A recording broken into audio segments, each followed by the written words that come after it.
En este caso, ¿qué le dijo a Oseas? Tómate una mujer fornicaria y ten hijos con ella, pero que esos hijos los hijos con una mujer fornicaria, ¿cómo son esos hijos? Hijos de fornicación, porque la tierra adultera, la tierra fornica. ¿Desde cuándo? ¿Desde cuándo el ser humano y por qué esto que está diciendo que Dios le dijo a Oseas que hiciera? Porque el ser humano, ¿cómo fornica? El ser humano, ¿desde cuándo?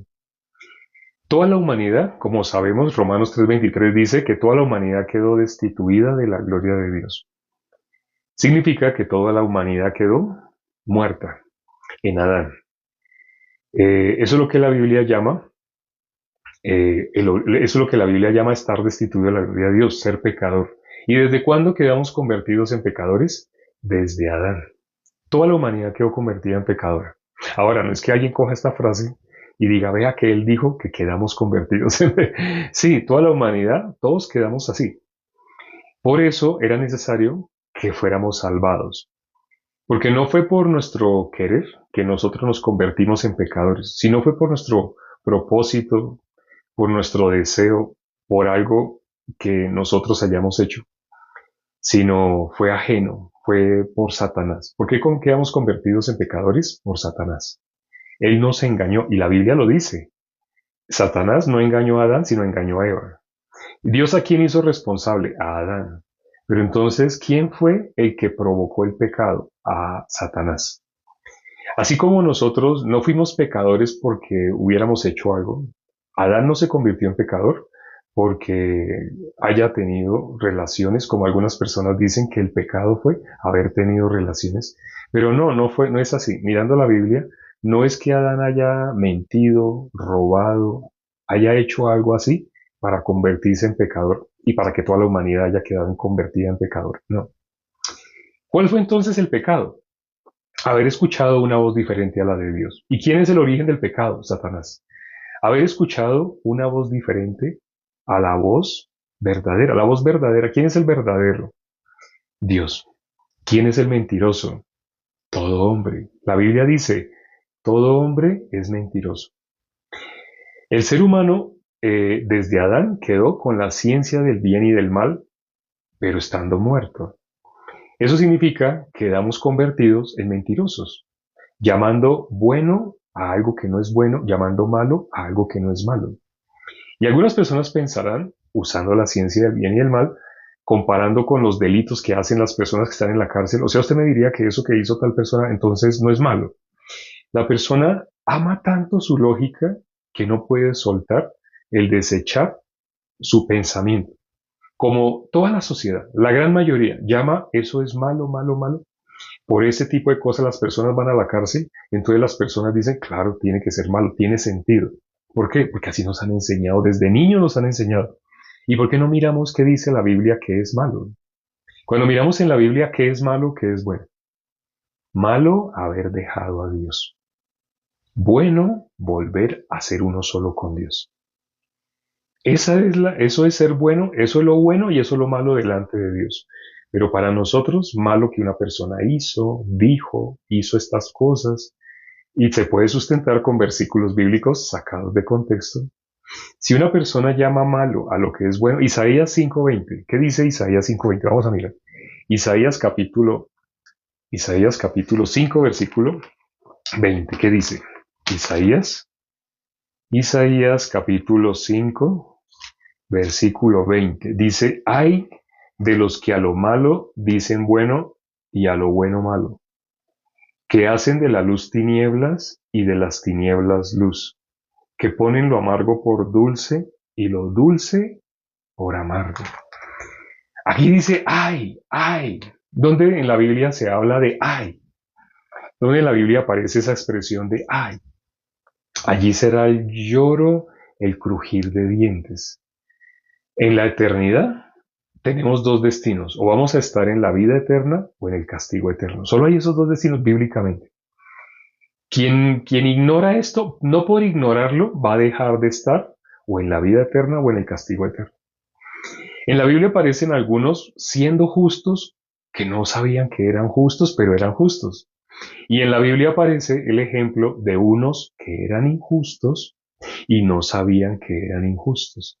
En Mateo 25, cuando nuestro Señor Jesucristo dice, por cuanto hiciste esto a uno de mis hermanos más pequeños, nuestro Señor Jesucristo, a uno de estos pequeñitos, a uno de estos mis hermanos más pequeños, por cuanto hiciste esto, a ellos, a mí lo hiciste. Y también aparece, por cuanto no hiciste esto, a estos mis hermanos pequeños, tampoco lo hiciste a mí. Vamos a leerlo exactamente como aparece. Vamos a mirar Mateo 25, Mateo capítulo 25. Mateo, ya estoy muy cerquita, Mateo, está muy cerquita porque ya estamos en los profetas menores. Mateo capítulo 25. Es cuando nuestro Señor Jesucristo habla de los cabritos y de las ovejas. En el capítulo 25, versículo, de los últimos versículos, dice, el versículo 35, porque tuve hambre y me diste de comer, tuve sed y me diste de beber. Leamos el anterior. Entonces el rey dirá a los de su derecha, venid, benditos de mi Padre, heredad del reino preparado para vosotros desde la fundación del mundo. Porque tuve hambre y me diste de comer, tuve sed y me diste de beber, fui forastero y me recogisteis, estuve desnudo y me cubristeis, enfermo y me visitasteis, en la cárcel y vinisteis a mí. Entonces los justos le responderán. ¿Quiénes están a la derecha? Aquí dice, ¿quiénes están a la derecha? Los justos.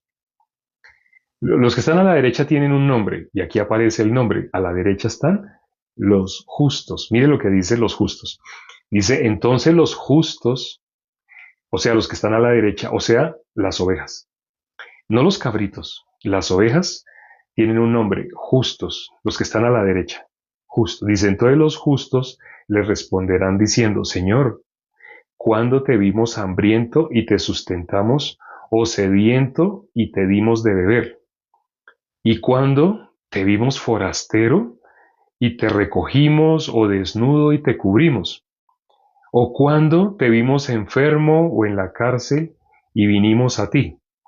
Él respondiendo les dirá, de cierto os digo que en cuanto lo hiciste a uno de estos mis hermanos más pequeños, a mí lo hiciste. Los hermanos más pequeños de Jesús, ¿quiénes son? Justos. Por eso dice, en cuanto lo hiciste a uno de estos mis hermanos más pequeños. ¿A quién está hablando Jesús? A los justos. ¿De quién le está hablando? De los justos. Dar de comer, cubrir, hospedar. ¿A quién? A justos. En cuanto lo hiciste a justos, a mí lo hiciste. Pero mire lo contrario. Dice, entonces también ellos le responderán diciendo, porque Jesús habla, leámoslo de corrido para que se den cuenta lo que Jesús habla con los cabritos. Ahora con los que no son justos, sino con los cabritos, los pecadores. Ser cabrito es ser pecador. Lo contrario de justo es ser pecador. Pues miremos qué dice. Entonces dirá también a los de la izquierda, apartaos de mí, malditos, al fuego eterno preparado para el diablo y sus ángeles. Porque tuve hambre y no me diste de comer. Tuve sed y no me diste de beber. Fui forastero y no me recogisteis. Estuve desnudo y no me cubristeis. Enfermo y en la cárcel y no me visitasteis. Entonces ellos le responderán diciendo, Señor, ¿cuándo te vimos hambriento, sediento, forastero, desnudo, enfermo o en la cárcel y no te servimos? Ellos pensaban que servían, pero aquí les está diciendo que ellos no sirvieron nunca, nunca sirvieron a nuestro Señor Jesucristo, pero ellos creen que fueron siervos de Jesús. Pero mire lo que le dice Jesús. Entonces le responderá diciendo, de cierto os digo, en cuanto no lo hiciste a uno de estos más pequeños, tampoco a mí lo hiciste. ¿Fueron siervos de Jesús? No, pero ellos estaban seguros que fueron siervos de Jesús.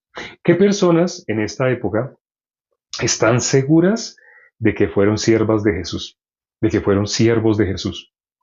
Hoy leímos el libro, y bueno, hago esta pregunta para los hermanos. Mientras van contestando, vamos a hablar sobre lo que leímos hoy en Oseas. Hoy en Oseas hablamos de que el pueblo fornica. Toma una mujer fornicaria y ten hijos de fornicación, porque la tierra fornica contra mí. ¿Contra quién hemos pecado? Contra Dios. Pero ¿nosotros hemos fornicado? Sí. ¿Dónde encontramos gente fornicaria? Hoy estamos leyendo personas que están seguras de que son siervos de Dios. ¿Dónde encuentran ustedes? ¿Dónde pueden encontrar personas que están seguras de que han servido a Jesús, que son siervos de Dios? ¿Dónde pueden encontrar? Hago esta pregunta. ¿Dónde se pueden encontrar personas que están seguras de que han servido a Dios? ¿Dónde se pueden encontrar ese tipo de personas? Pregunto. ¿Ustedes han visto alguna persona que cree en las que se conocen como iglesias? Donde se hacen milagros, lo religioso, las religiones, en las congregaciones, en las reuniones de pecadores más exactamente, en las que se hacen llamar iglesias, en las mal llamadas iglesias. No son Jesús dijo, edificaré mi iglesia. Jesús se refería a la iglesia. Jesús se refería a la iglesia. Pero hay unas que la gente conoce como iglesias, pero Dios, ¿qué les va a decir? ¿Cómo dijo nuestro Señor Jesucristo? Nuestro Señor Jesucristo aquí dice, ¿cómo les va a decir? Entonces dirá también a los de la izquierda, apartaos de mí, malditos, al fuego eterno preparado para el diablo y sus ángeles. El versículo anterior al que acabamos de leer, Jesús le va a decir a los justos, ¿qué les va a decir? Por cuanto hiciste esto a uno de mis hermanos más pequeños. Los hermanos, está hablando Jesús, ¿quién es el primogénito? El primero, nuestro Señor Jesucristo. Entonces el unigénito, nuestro Señor Jesucristo. Pero una vez que alguien recibe la salvación, ¿cómo queda? Como primogénito, ya no como unigénito, sino como primogénito. Entonces esa persona también llega a ser hermano. Y dice la Biblia que Jesús no se avergüenza de llamarnos hermanos. ¿A quiénes? A los que somos justos. ¿Y quién es justo? Ya lo hemos explicado acá en varios videos. Aquí lo vamos a explicar. Si tienes paciencia, hoy inevitablemente lo vamos a tener que explicar. ¿Dónde podemos encontrar entonces esas personas que están seguras de que son siervos, pero no son siervos? Les voy a dar pistas. Ustedes saben en la Biblia, y primera pregunta. En la Biblia, ¿de cuántos pactos se habla? ¿Cuántos tipos de pactos se hablan en la Biblia? Primera pregunta. ¿Cuántos pactos se habla en la Biblia? En la palabra de Dios. ¿Cuántos pactos? ¿Cuántos de 3, 4, 5 pactos? ¿De cuántos pactos se habla? De 2 pactos, 2 pactos, 2 pactos. Están contestando solo hermanos. Porque si contestaran personas de otras religiones o que han estudiado teología, hablarían de pacto davídico, pacto abrahámico, pacto adámico. No sé si habían oído así. Escuché una religión que hablaba así, hablaba de como 5 tipos de pactos. Dice, no, es que cuando vamos a ver pactos, tenemos que tener en cuenta si fue un pacto davídico, si fue un pacto así, hasta un pacto con Jezreel, un pacto jezreelita, hablan así. Entonces, los teólogos hablan de muchos pactos, pero la Biblia, el corazón de Dios, no los adúlteros, los fornicarios, hoy en Oseas capítulo 1 se está hablando de la tierra fornica. Los fornicarios, ¿cómo enseñan? Pacto davídico, pacto abrahámico, pacto mosaico, me hacía falta nombrar el mosaico, así. Pero cuando miramos en la Biblia, solo se habla de 2.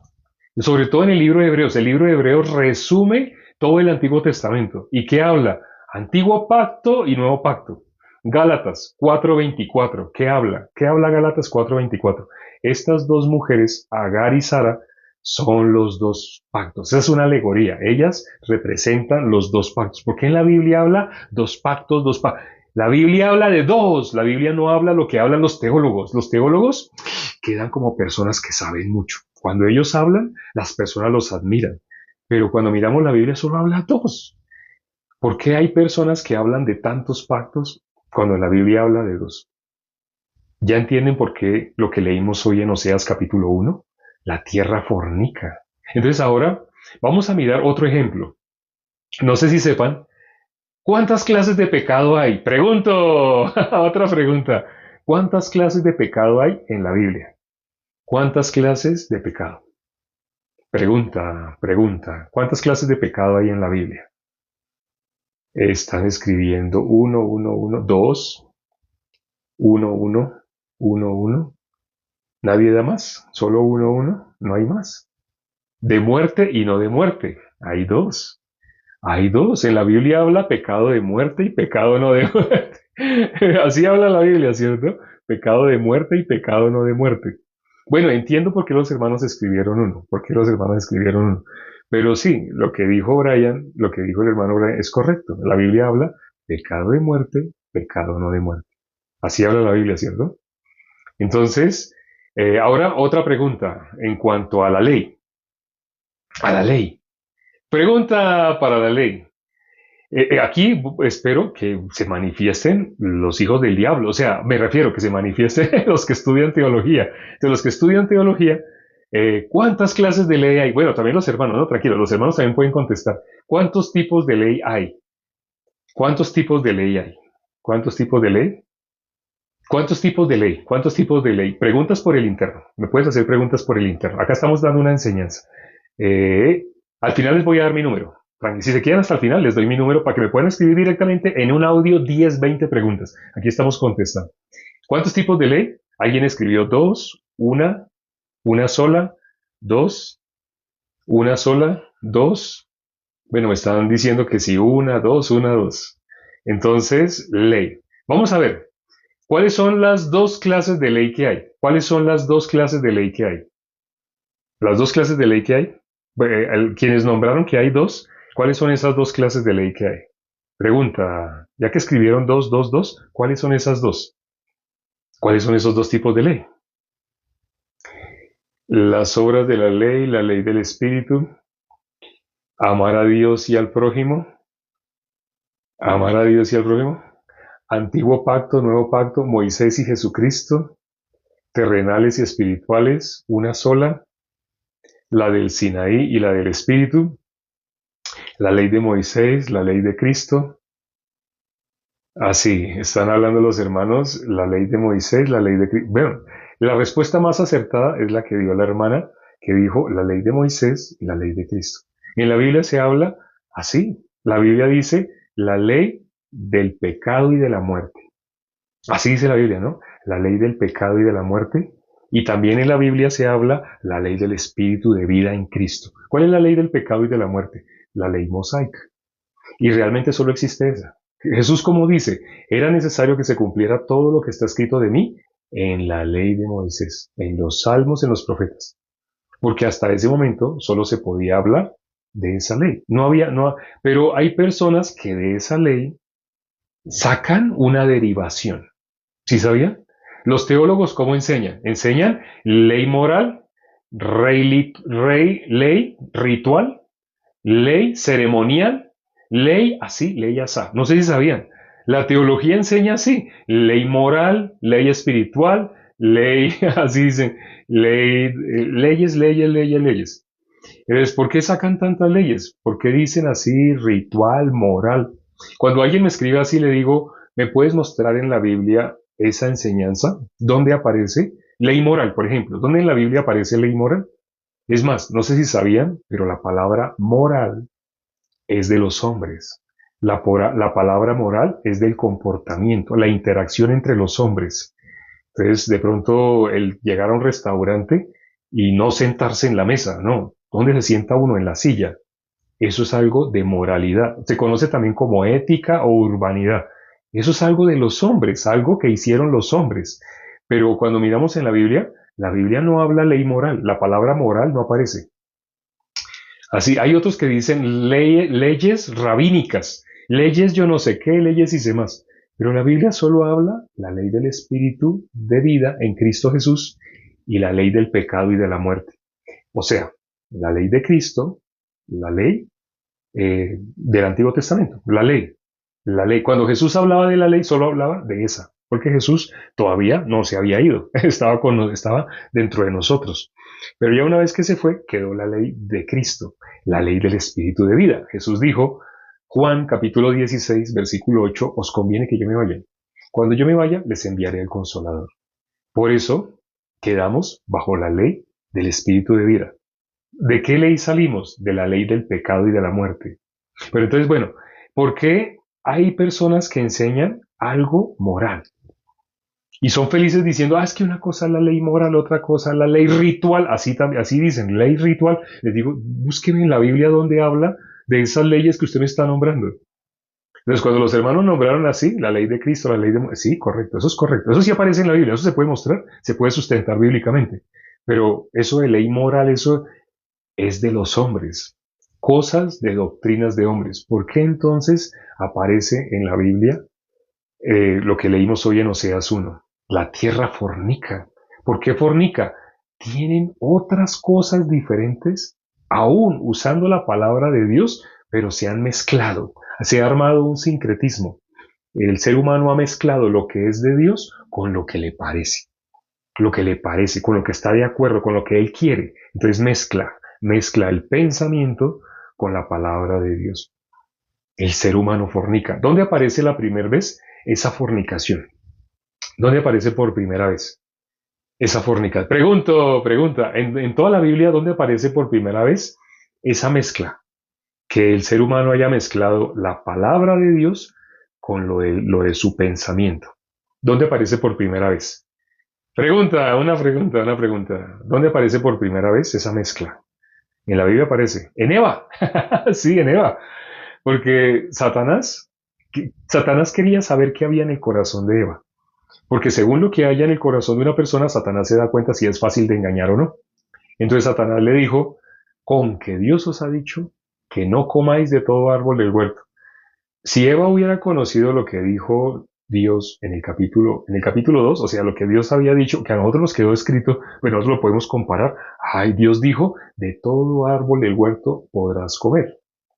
Más del árbol de la Génesis 2, 16, 17. Más del árbol de la ciencia, el bien y el mal, no comerás, porque el día que de él comieres ciertamente morirás. Pero ¿qué dijo Dios? De todo árbol del huerto podrás comer. Pero ¿qué dijo la serpiente? Con que Dios os ha dicho no comáis de todo árbol del huerto. Satanás está diciendo exactamente lo opuesto a la palabra de Dios. Dios dijo de todo árbol del huerto podrás comer.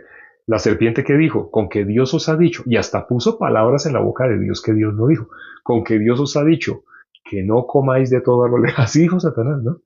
¿Y qué dijo la mujer? De todo árbol sí podemos comer, pero dijo Dios que del árbol que está en medio, y ni siquiera es así. Eva dijo así, Eva dijo que Dios había dicho que el día que comiéramos del árbol que está en medio, ese día íbamos a morir. Bueno, Eva dijo más exactamente que el día que comiéramos o tocáramos el árbol que está en medio, pero Dios no dijo que el día que coma o toque. Es más, Dios dijo que el árbol que está en medio, ¿cuál es el árbol que está en medio? Pregunto, ¿cuál es ese árbol que está en medio? En medio Dios puso un árbol y ahí en la Biblia aparece cuál es el árbol que Dios puso en el medio. ¿Cuál fue el árbol que Dios puso en todo el medio? El árbol de vida, lo dice Jesucristo. Hay hermanos que resumieron más. Ese árbol de vida es nuestro Señor Jesucristo, no lo puso en medio. Pero también puso el árbol de la ciencia, el bien y el mal. En medio no puede colocar dos. En medio colocó a nuestro Señor Jesucristo. Pero también en el huerto de Edén puso el árbol de la ciencia, el bien y el mal. Puso en el medio el árbol de vida. En el medio el árbol de... Pero Eva, ¿qué dijo? Dios dijo que el día que comiéramos del árbol que está en medio, ese día íbamos a morir. El día que comiéramos o tocáramos el árbol que está en medio. Dios no dijo así. El árbol que está en medio es el árbol de vida. Antes ese era el árbol que el ser humano debería querer tocar, pero no el árbol de la ciencia del bien y el mal. Desde ahí el ser humano mezcló. Y eso es lo que aprovechó Satanás para engañar a toda la humanidad. ¿Qué necesita Satanás para poder engañar a una persona? Que la persona no tenga la palabra de Dios exacta, es decir, que no conozca el corazón de Dios. Pero no se trata de memorizar. Hay personas que entendieron mal tener la palabra de Dios exacta en memorizársela. Pero los que se memorizaron el Antiguo Testamento, ¿qué dijo Jesús? Que todo ese Antiguo Testamento, la ley de Moisés, los salmos, los profetas, en Lucas 24:44, Jesús dijo que ese Antiguo Testamento Eso que se conoce como las Escrituras o el Antiguo Testamento, Jesús dijo, todo eso habla de mí. Jesús lo dijo. Y personas que se sabían de memoria el Antiguo Testamento, cuando estuvo Jesús en medio de ellos, no pudieron reconocerle, sino que dice la Biblia que por envidia, así dice la Biblia, ¿qué fue lo que hizo que ellos quisieran matar a Jesús? Por envidia. ¿Ellos a qué dedicaron su vida? Desde que nacieron, dedicaron su vida a memorizar, memorizar, memorizar las Escrituras. Y de un momento a otro aparece alguien que les dice, ustedes han estado equivocados. Todo lo que ustedes han creído ha sido pura basura. En Juan capítulo 8, nuestro Señor Jesucristo primero se lo dijo de una manera suavecita, pero cuando no pudieron recibir, ya se lo dijo directamente. En el versículo 44 de Juan 8, Jesús les dijo directamente, ustedes son hijos de vuestro padre el diablo. Pero ¿a quién le está diciendo Jesús así? A personas que estaban seguras de algo, de que son hijos de Dios. ¿Tenían duda? ¿Vacilaban? No. Ellos estaban segurísimos de que eran hijos de Dios. ¿No pasa lo mismo hoy en día? Hay personas que están seguras, seguras que son hijas de Dios, pero Jesús, en aquel día, a muchos que están seguros de esa manera, les va a tener que decir lo que leímos hoy en el versículo 41. Entonces dirá también a los de la de izquierda, apartaos de mí, malditos, al fuego eterno preparado para el diablo y sus ángeles. Pero estaban seguros de que eran hijos de Dios, pero Jesús les va a decir, apartaos de mí, malditos, al fuego. ¿Cómo hace entonces una persona para estar segura que cuando parta de este cuerpo y esté en la presencia de Dios, cuando venga el juicio, cómo hace una persona para no estar en ese grupo a quien Jesús le va a decir, apartaos de mí, malditos, al fuego eterno preparado para el diablo y sus ángeles? ¿Cómo hace una persona para estar segura? En la Biblia aparece. El secreto está en Romanos 1.16. En Romanos 1.16 dice, el Evangelio es poder de Dios para todo aquel que lo logre creer.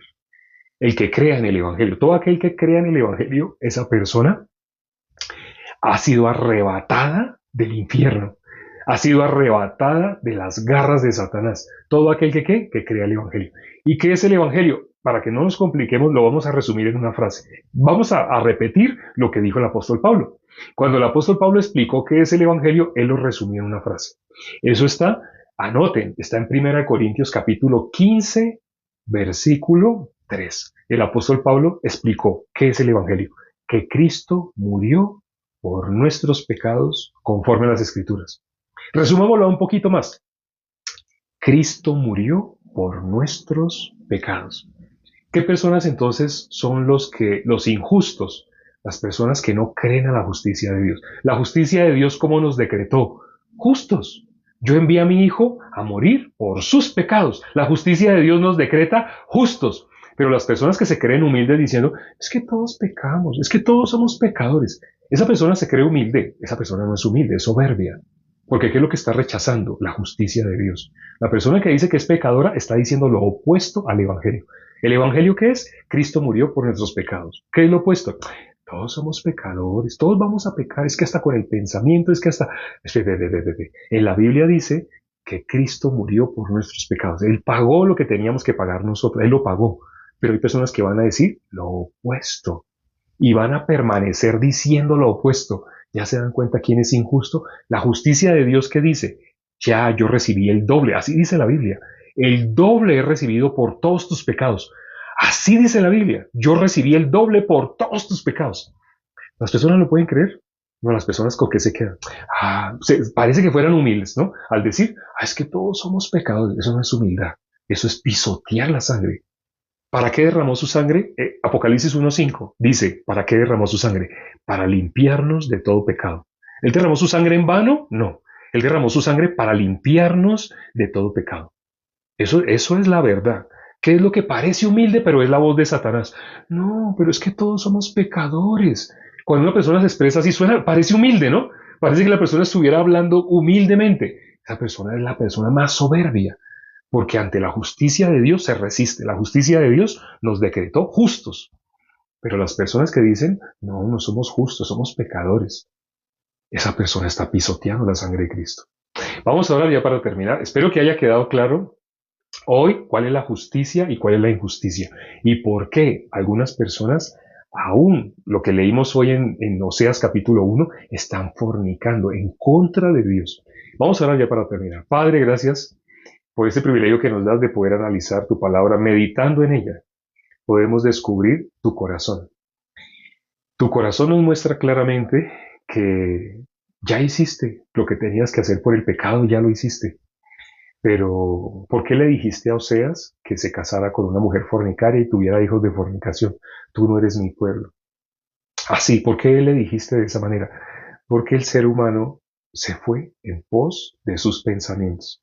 Ese otro Dios que habla la Biblia, Satanás le dijo al ser humano, seréis como Dios. Y el ser humano, viviendo con ese corazón, no necesita la palabra de Dios, sino tiene sus pensamientos y después va a querer buscar versículos sacados de contexto para ajustar a que todos somos pecadores y vamos a seguir siendo pecadores.